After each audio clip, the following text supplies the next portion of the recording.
the struggle for survival, nature only rewards the winners.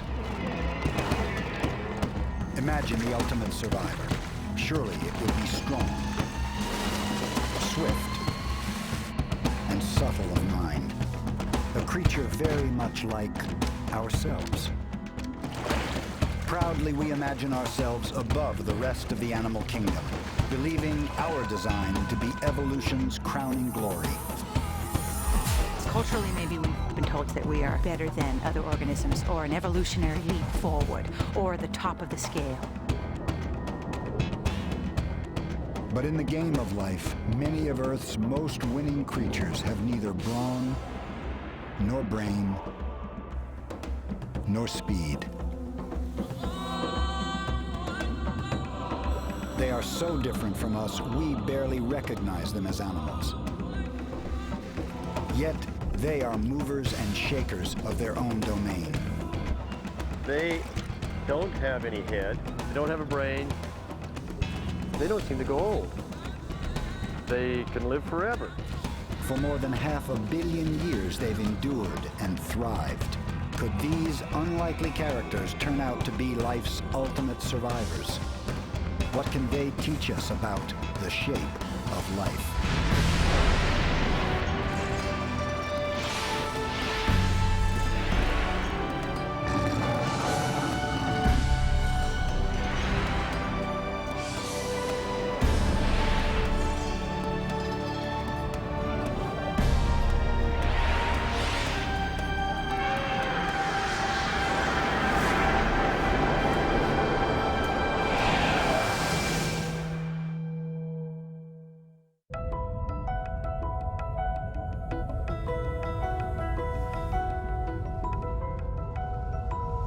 Life on Earth has been evolving for almost 4 billion years, and we think we know its greatest achievement.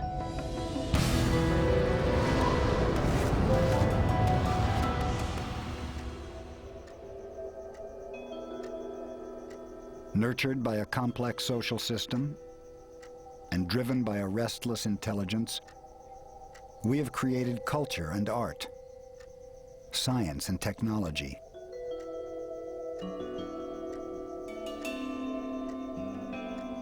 We are amazing animals.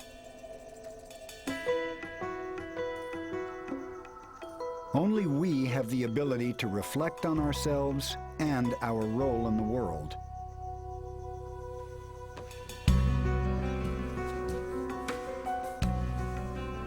But do we really deserve to place ourselves at the top of the evolutionary ladder?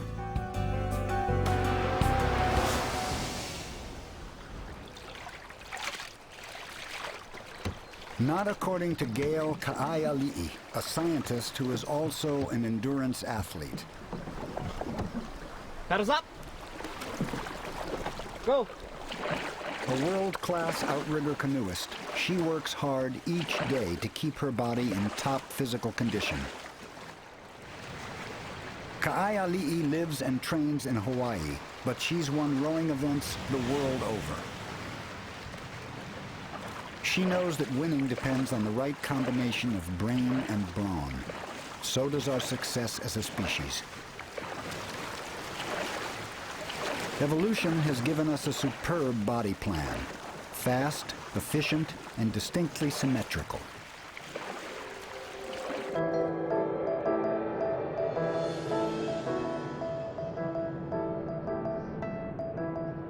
The basic design of the human body is bilateral. If you draw a line from head to foot, the left and right halves appear as mirror images of each other.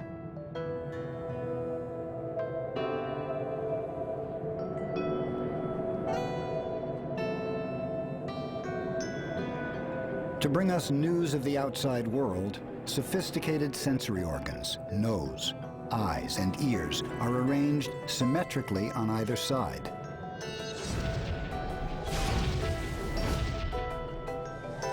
Our brains respond in an instant, evoking emotion and thought, directing our bodies to act.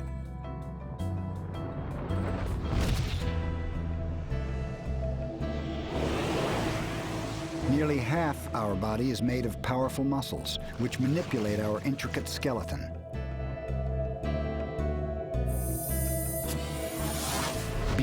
100,000 times a day, our heart pumps blood continuously through miles of arteries and veins, bringing oxygen and nutrients to all the body's cells. Coordinating all this activity is the brain, which soaks up nearly 1/4 of the body's energy. All large active animals are built according to this same bilateral design, with sensitive, brainy heads and the internal machinery for quick motion. But is this the best of all animal designs? Do you have to be big, brainy, and fast to be successful?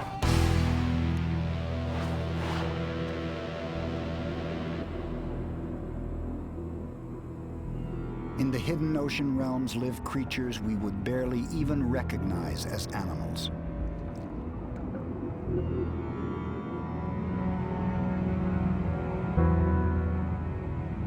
They have no heads or brains. Compared to us, they move in slow motion and sometimes hardly seem to move at all.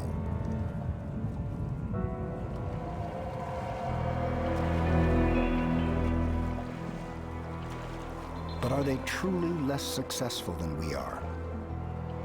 And Kate, you're going to move on to... Gail Ka'aiali'i believes she knows the answer. Okay, Mark's going to take the pictures. Remember to do them from as much in the center of the quadrant as you can. Okay. And then, guys, when we get to the spot and we lay the quadrant down, you're trying to figure out what species it is. A distinguished teacher of marine biology, her explorations of the ocean give her a unique perspective on our own place in the animal kingdom. See where we want to do that. And then what is the... It's easy to see why people may think that we are better than other organisms, or an evolutionary leap forward, or the top of the scale. That's not a belief that's easy for me to see. In fact, I tend to believe otherwise.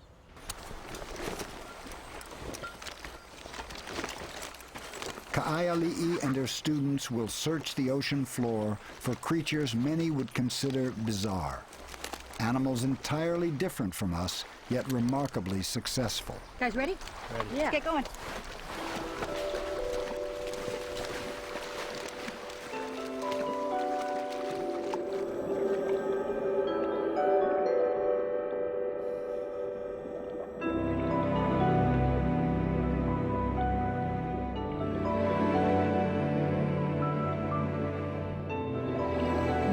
Investigate the lives of other organisms and you see that each is interesting and wonderful, you start to realize that really the question of is anybody better than becomes moot, irrelevant.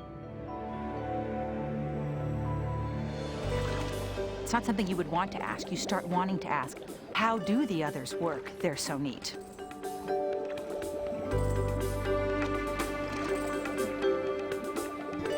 When Ka'aiali'i began her career in marine biology, this high-energy athlete was attracted to a group of animals that barely seem alive at all.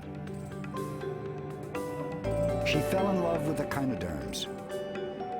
For her, strangely shaped animals like the sea cucumber and the spiky sea urchin became objects of fascination.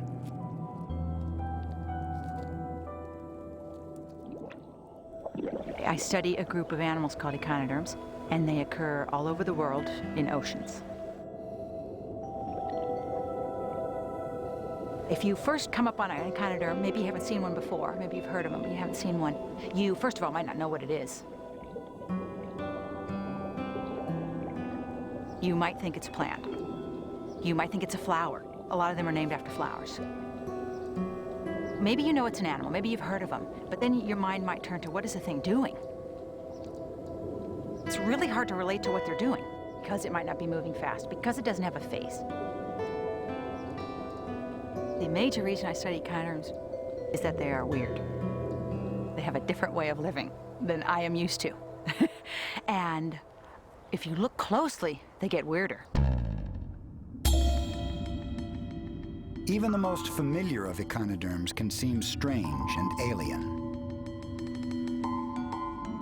The sea star is a headless, faceless wonder, a collection of arms that forms a 5-pointed star. Like all echinoderms, its body is based on 5-part symmetry. In fact, every echinoderm is a variation on this 5-part body plan. Join the sea star's arms together and you get a surprising variation, the basic shape of its close relative, the sea urchin. The 5 arms have become a 5-part sphere. The sea urchin's mouth is hidden on its underside.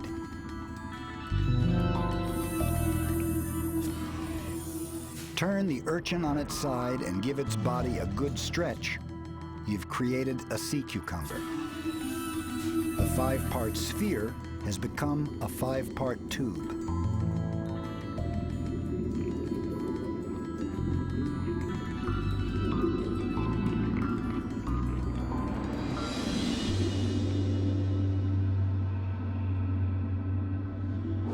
Under the surface, echinoderms are equally unusual.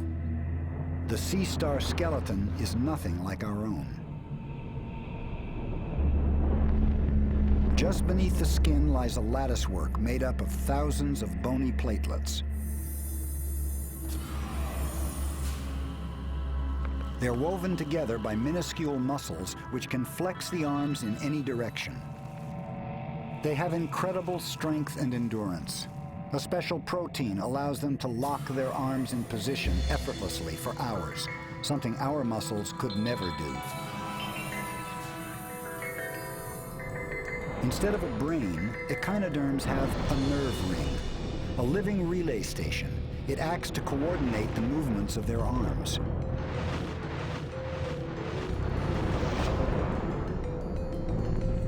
How do creatures built on such a simple design, so different from our own complex bodies, manage to survive and even thrive?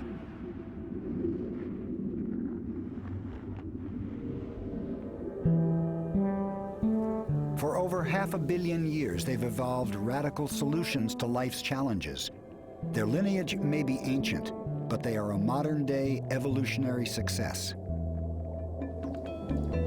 You might think this animal is less than us.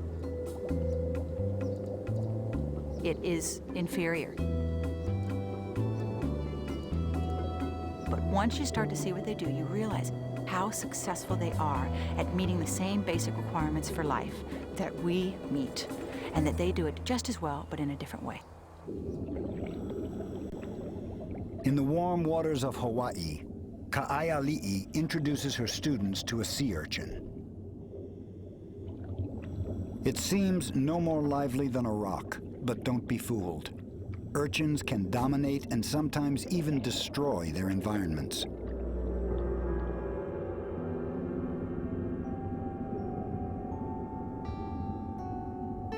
Urchins are grazers, munching their way through submarine pastures of plants and algae, and they do it in slow motion.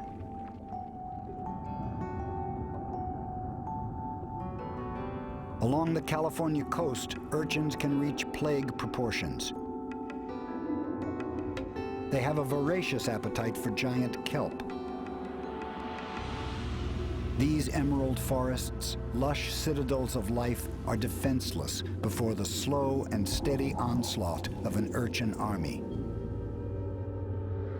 Seen in time-lapse, urchins spring into eerie life, devouring anything edible in their path.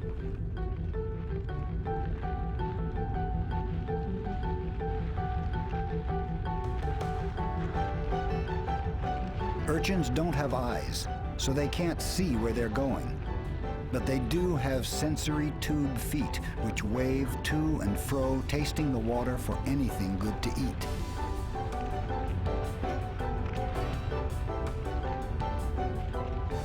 Their versatile tube feet not only carry them over the subterranean plains, they can even snag drifting bits of kelp.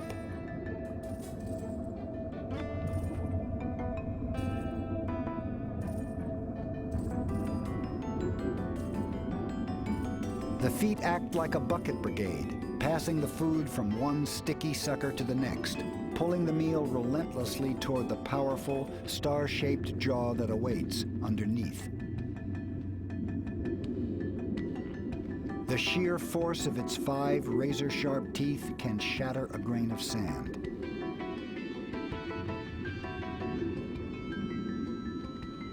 It makes short work of the tender kelp, neatly scissoring it into bite-sized pieces.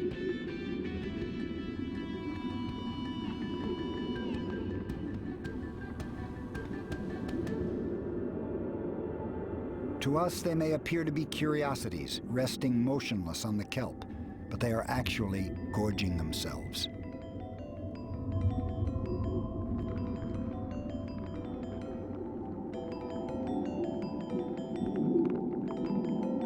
Although they eat so slowly, we must speed up the action to see it clearly. An uncontrolled urchin population can have a devastating impact over time. Every hour, a lettuce-sized piece of kelp can disappear down those star-shaped jaws. When urchin populations are high, the persistent nibbling of their armies can mow down an entire kelp forest within a matter of months.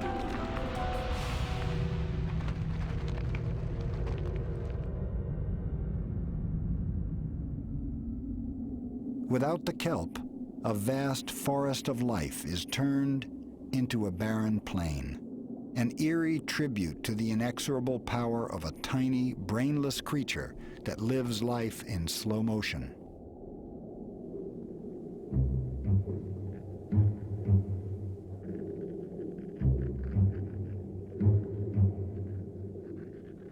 Like their cousins, the urchins, sea cucumbers have a powerful impact on their world. These vacuum cleaners of the deep lumber across sea floors the world over. In the deep sea, these unassuming creatures make up the vast majority of animals on the ocean floor.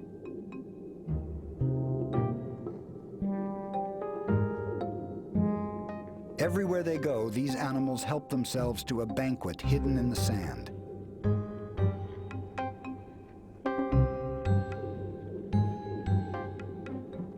Specially modified tube feet continuously shovel sand into their mouths. Sand rich in organic matter, which they digest.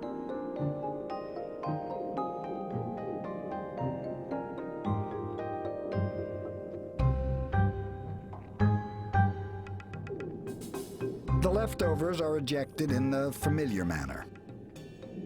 Legend has it that every grain of ocean sand has, at one time or another, passed this way.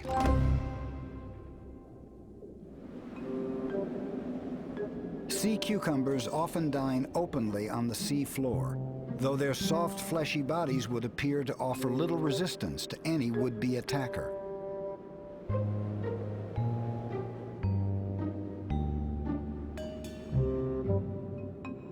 So how do they defend themselves?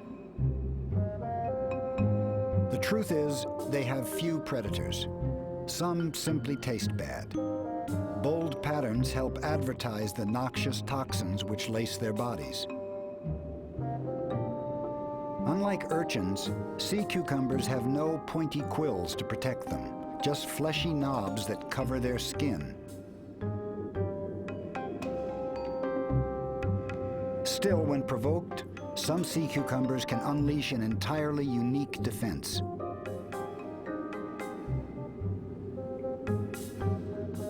Until it was disturbed, this weapon was actually part of the sea cucumber's breathing apparatus.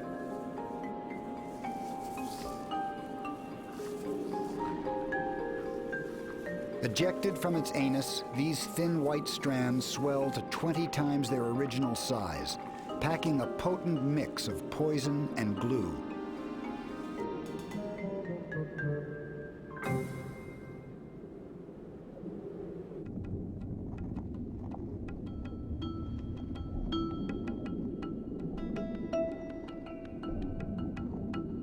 Every survivor needs a good defense. The smallest echinoderms, the brittle stars, have managed to use their fragility for self-protection. When threatened, these spidery creatures can actually jettison their arms as decoys. These most agile of echinoderms often make up in numbers for what they lack in size.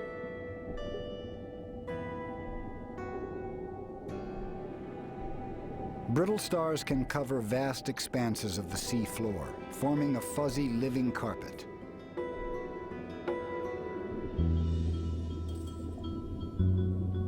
But though they may appear more like plants than animals, their writhing bodies betray their true nature. For these are not flowers of the deep. These are patient predators.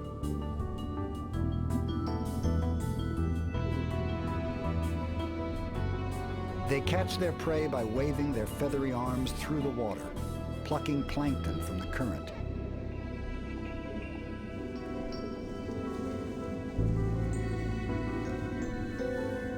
They may be small and strange and rule an abyss we can only visit, but echinoderms are proven survivors. For more than 500 million years, they've been thriving here. All that time, they've been developing their own unique and successful approach to life. They are exciting, they are wonderful, but it takes some time and some patience to understand them. But the more you look, the neater they get. You really have to watch. They really don't give away their secrets easily.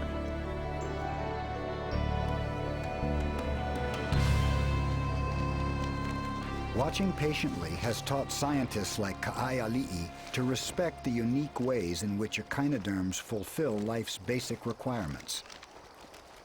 But how do they measure up against animals much closer to us on the evolutionary scale?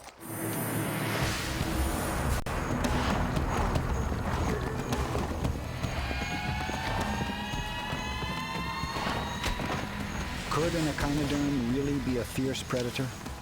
Or fight for its share of food and space?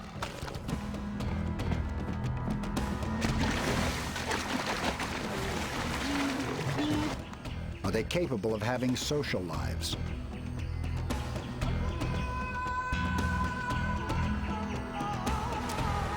What are their secret worlds really like? How could they ever do anything to compare to this?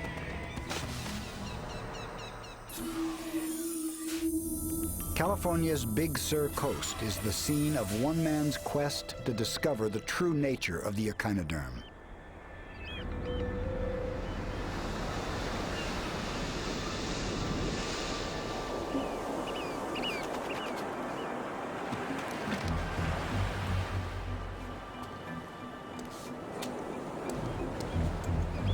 John Pierce has been studying echinoderms for more than 40 years. Captivated by their ancient origins and alien beauty, he has spent decades combing tide pools for specimens.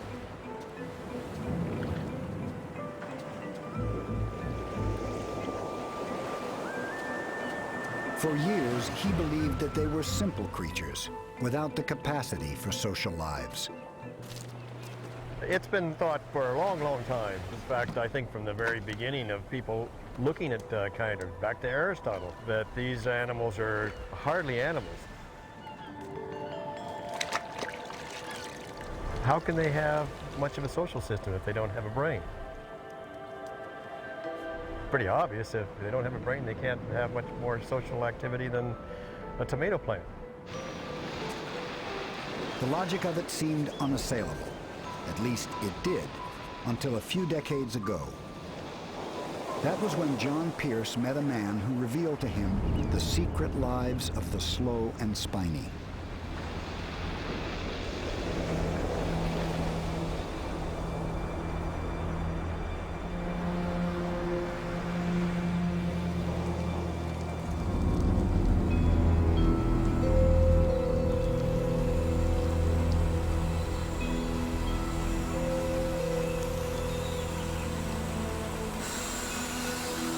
Don Wobber is a man who's followed his dream. He retired early. That was when his real work began. A sculptor, he slices through rock to find his vision. But it is the sea, not the stone, that has laid claim to his heart. When I had a chance to get out of the printing business, I decided my whole rest of my life would be devoted to the water. And it's been ever since a love affair with the ocean. For years, Wobber has spent his days diving and exploring the oceans. He plucks jade from the ocean floor, carving it to reveal the beauty of the form hidden within. But it is not his love of art that inspires his underwater adventures. It is his love of animals that calls him into the deep.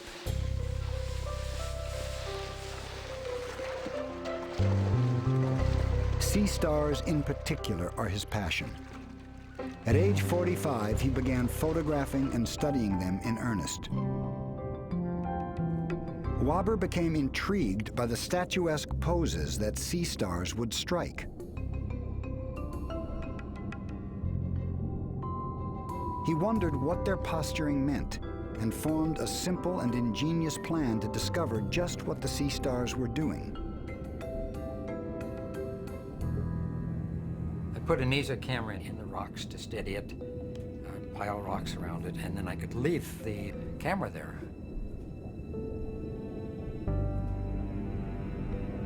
So when I use this time-lapse movie, then all of a sudden you take picture, picture, picture, picture. And when you project it, they go very fast, and I could finally see a sequence. So I said, my God, this is what they're doing, you know, and this is how they behave. And they look beautiful when I run at the fast speed.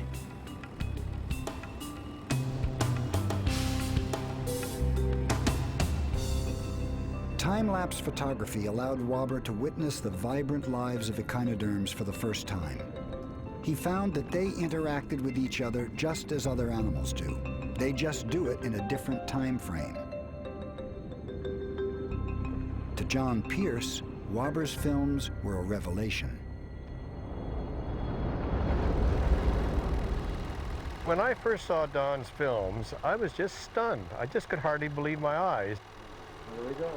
Okay, yeah, now they're going right at it. My opinion was turned upside down in the sense of suddenly you have animals which are interacting with each other.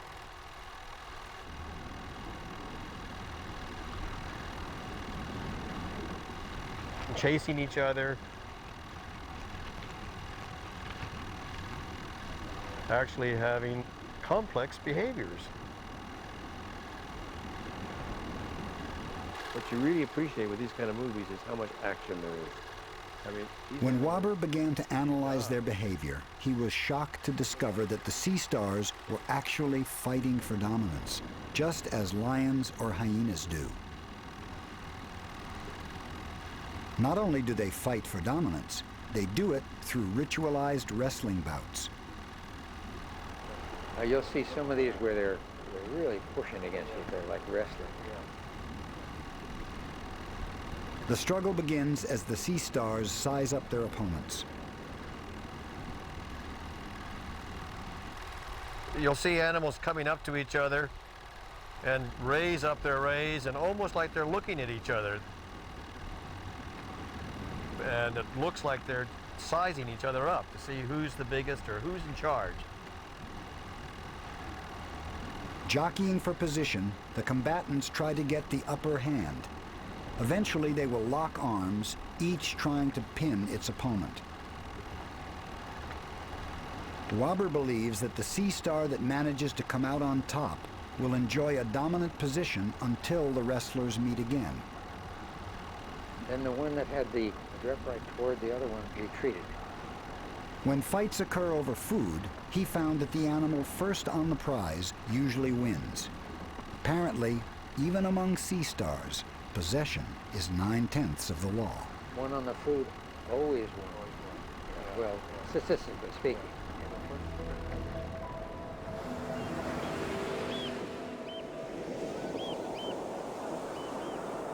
Perched atop the cliffs of California's Big Sur is a special laboratory where the secret lives of echinoderms are coming to light.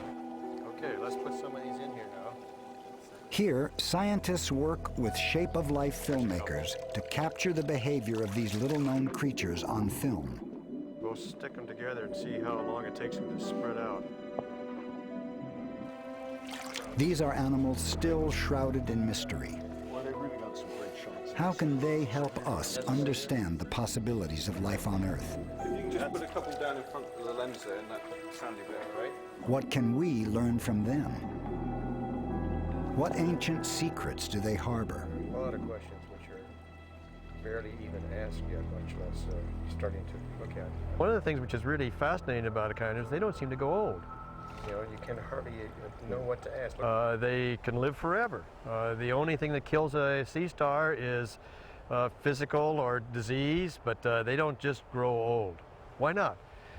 They also, some sea stars can regenerate their whole body from one part of the ray. Just take a little ray, cut it off, and the whole thing will grow on. How do they do that? Chuck Baxter is the senior scientist at this filming facility. There, it's starting to pull away. Echinoderms have a host of questions that are only beginning to be investigated, especially in terms of their behavior.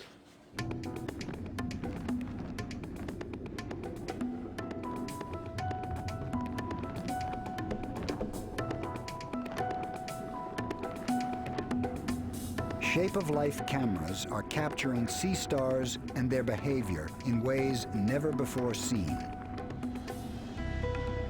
Close up, you can see the spines that push up under the skin of echinoderms. The delicate red sacs between the white spines are skin gills used for breathing. The movements of sea stars are also being revealed with unprecedented clarity.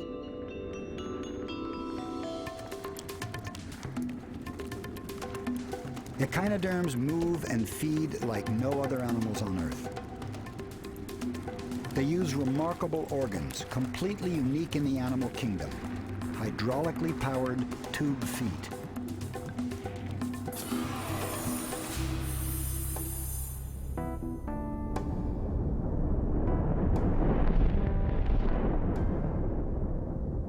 The tube feet of sea stars are inflated by water, drawn into the body through a single opening called a sieve plate.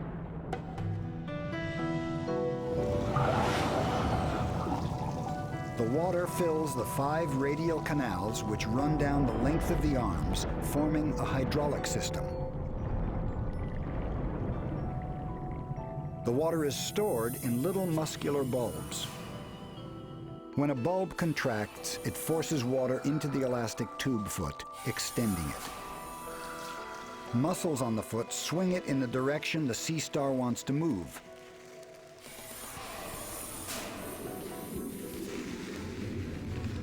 Sea stars can move equally well in any direction, but they must coordinate the movement of thousands of feet.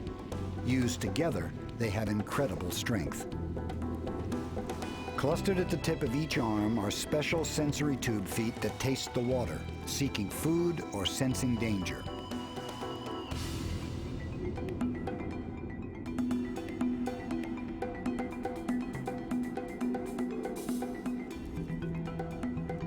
The tip of each arm is also equipped with a light-sensing organ, seen here as a red dot. This receptor cannot form images, but it can sense light and darkness. Although their sensory system may seem simplistic compared to ours, it hasn't stopped the sea star from being a fearsome predator. But few have witnessed them in action until now. In the murky depths off the California coast, sea stars are on the prowl. They're heading for the shallows, where untold generations have sought their prey. They do not shrink from the jetsam of human industry. They embrace it. In fact, sea stars benefit from the presence of humans. Their favorite prey does not live here on the shifting sands of the bottom. The sea stars will find their next meal higher up on the pilings of a man-made pier. A sea star that is willing to scale these heights will find a banquet. High on the pilings, closer to the water's surface, is a sumptuous reward, a feast of mussels. The pilings provide a solid surface to which whole colonies of mussels cling. The stage is set for an ancient drama. Guided by their knowledge of sea stars, Wobber and Pierce also arrive at the killing fields. In order to capture the hunt in time-lapse, they have brought along a team of expert cinematographers. Time-lapse photography reveals their secret reality.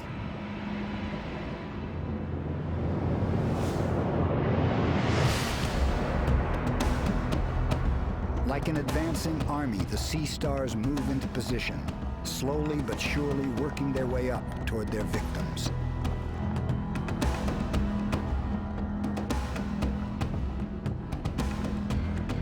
The mussels cannot run or fight. All they can do is hide within their shells as their killers crawl over their bodies. Sensory tube feet sweep over the tightly packed mass of shells, searching for any gap in the mussel's defenses.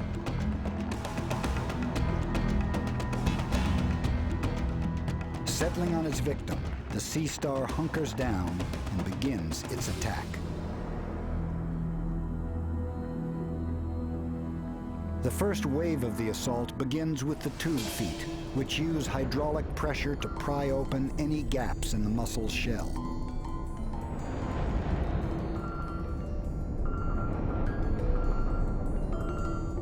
Next, the sea star deploys its most unusual weapon, its stomach, which moves out of its body to digest its prey alive.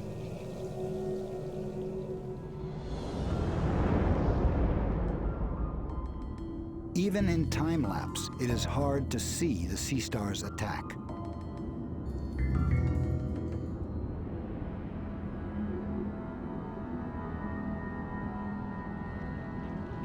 But a miniature camera, tucked within the mussel's shell, gives us the first look ever at the carnage that unfolds here every day. Once the tube feet have physically breached the mussel's defensive line, the sea star's translucent stomach begins the final assault.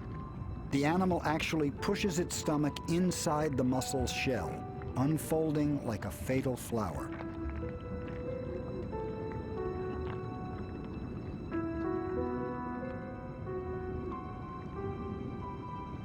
The stomach unleashes a volley of chemical weapons, digestive juices that dissolve the mussel's soft pink flesh. All that's left is a nutrient-rich soup, a broth that's quickly absorbed by the sea star.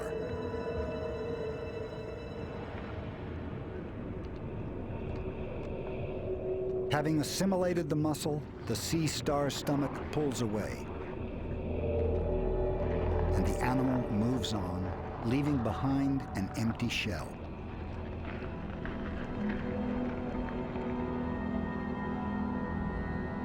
Without the benefit of speed, brains, or brawn, sea stars are amazingly successful predators, hunting with efficiency any lion would envy.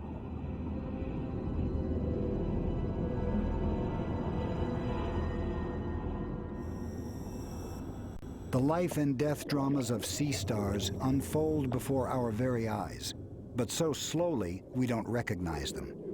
Even when they appear to be frozen in time, they are fighting hard to survive.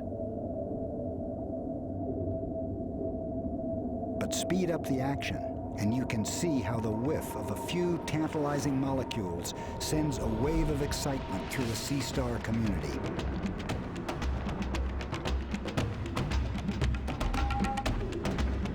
They sniff out the source, converging on the carcass of a fish.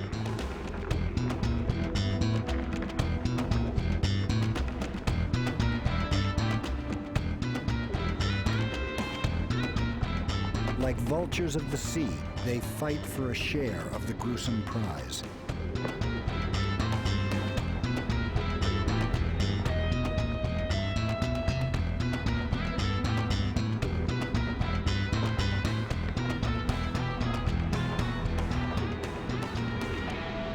Their efficiency is impressive, but like scavengers everywhere, they scatter before the approach of a top predator.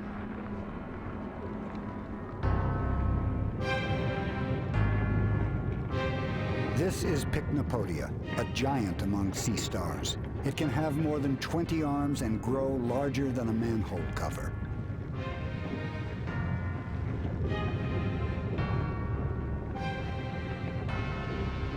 It is clearly recognized by the other animals in this community as a force to be reckoned with. Anybody who watches them when they're foraging realizes that they are a major force within the kelp forest community. Everything in their path that can move is getting out of the way.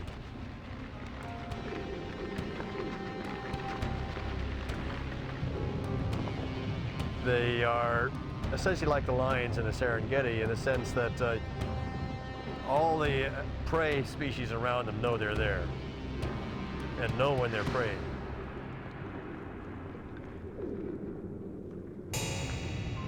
As Pycnopodia makes its way among the rocks, it picks up the trail of two snails.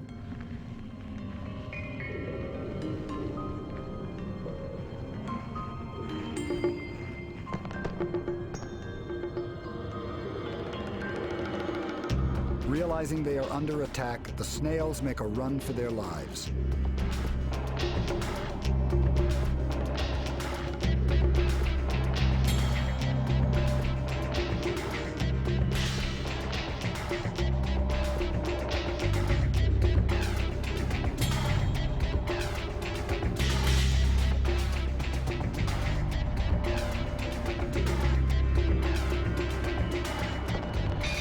Finding itself in Pycnopodia's clutches, one snail desperately tries to twist itself free.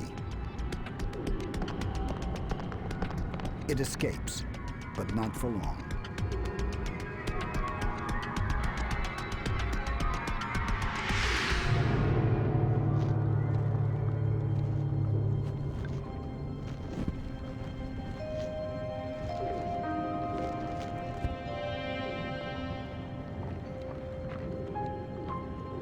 Caught in Pycnopodia's fatal embrace, the snail will be swallowed whole. It will take days for it to be digested.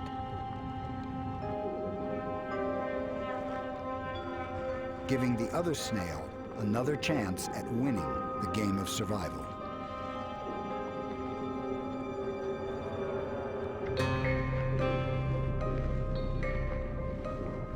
Pycnopodia dines on everything and anything it can catch, from the incredibly edible abalone to the tastiest of worms. Its victims are overpowered by thousands of wrestling tube feet. But sea stars have other weapons.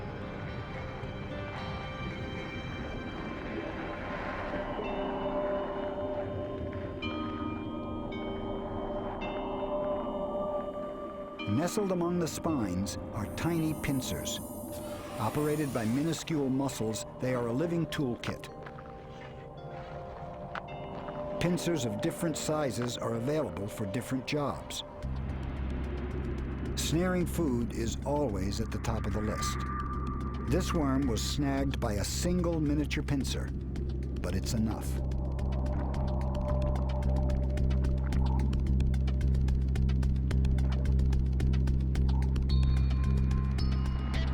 Pycnopodia forces the worm to its stomach, where it will be liquefied alive.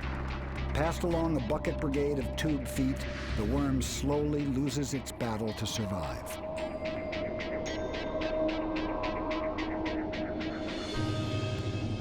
Echinoderms show us that ours is not the only way to be successful as an animal. But are they merely an evolutionary side trip?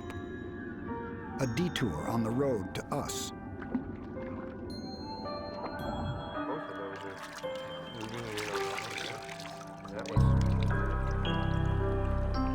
How did these creatures evolve in the first place?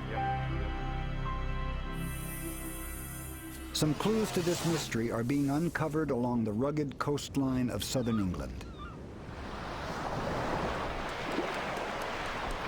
Here, wind and wave eat away at the rock, uncovering fossils that last saw the light of day millions of years ago. Echinoderms played a pivotal role in that ancient world. Paleontologist Andrew Smith is helping to reconstruct their story. You're going to sea urchin? Oh, and a little sea urchin out here considering. Echinoderms have such an unusual body plan, you might think that it was just a one-off somewhere, it's an experiment that didn't go anywhere. But that's quite wrong. Here we go. Oh, complete. Excellent. When we get that back, it should clean up nicely and we'll be able to see the details. Right. From the evidence he's gathered from around the world, Smith suspects that echinoderms helped define a dramatic turning point in animal evolution. At the Natural History Museum in London, Smith uses fossils to look back through time. What he's seeing is a remarkable story, filled with dramatic twists and turns.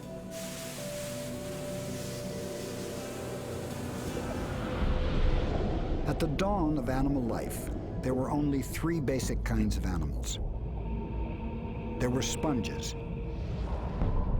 cnidarians, which resembled flowers, and flatworm-like creatures. But then, in a geological blink of an eye, a bizarre menagerie of creatures appeared.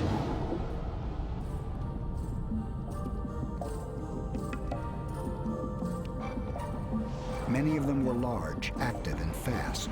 They had heads and centralized brains perched at one end of their bilateral bodies.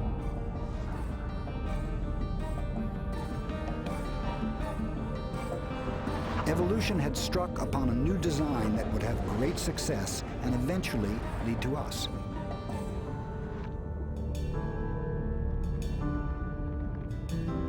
But there were some animals that soon abandoned this bilateral path. They reverted to a round body and gave rise to the first echinoderms. A lot of people would think that evolution is leading to animals like ourselves, with big brains, eyes, lots of sensory perception. But for paleontologists, evolution looks very different from that. These modern crinoids closely resemble the first echinoderms.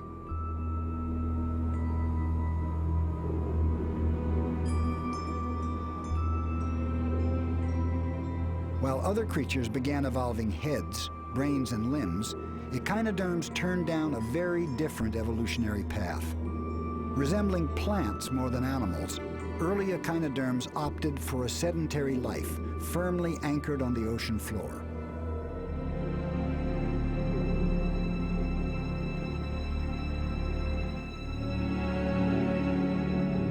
While other animals were out hunting their food, ancient echinoderms let their meal come to them. They spread their arms against the current, snagging food with their agile tube feet. Some were the giants of their day. Fossils reveal they could grow 3 times as tall as the fearsome dinosaur T. rex. Over the millennia, this basic echinoderm body plan blossomed into a spectacular diversity of more active animals. Creatures that would learn to move, graze, even hunt and kill. Echinoderms have survived 500 million years. They've got through numerous mass extinctions. They live from the poles to the equator. They're exceptionally successful.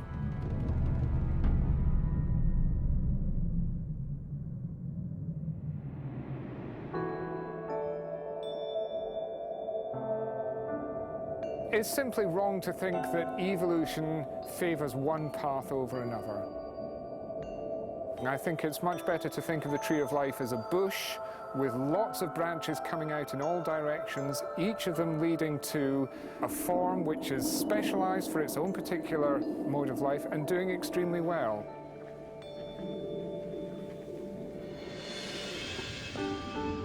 Animal evolution has taken many roads on planet Earth.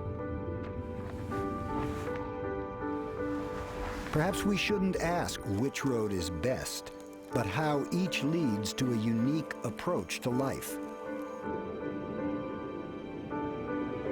After all, these are wonderful creations.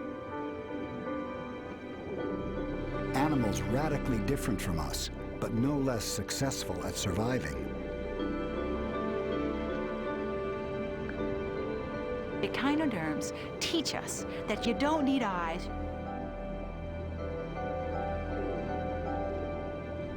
You don't need ears. You don't need to be able to run fast to be a successful organism. You don't even need a brain. It is the survivors who write evolution's history and who fashion its future.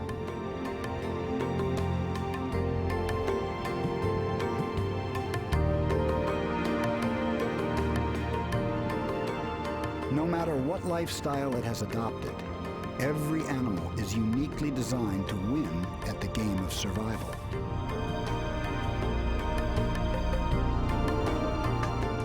Every creature alive today, regardless of whether it's a jellyfish, sea star, insect, or vertebrate, each in its own right is one of life's ultimate survivors.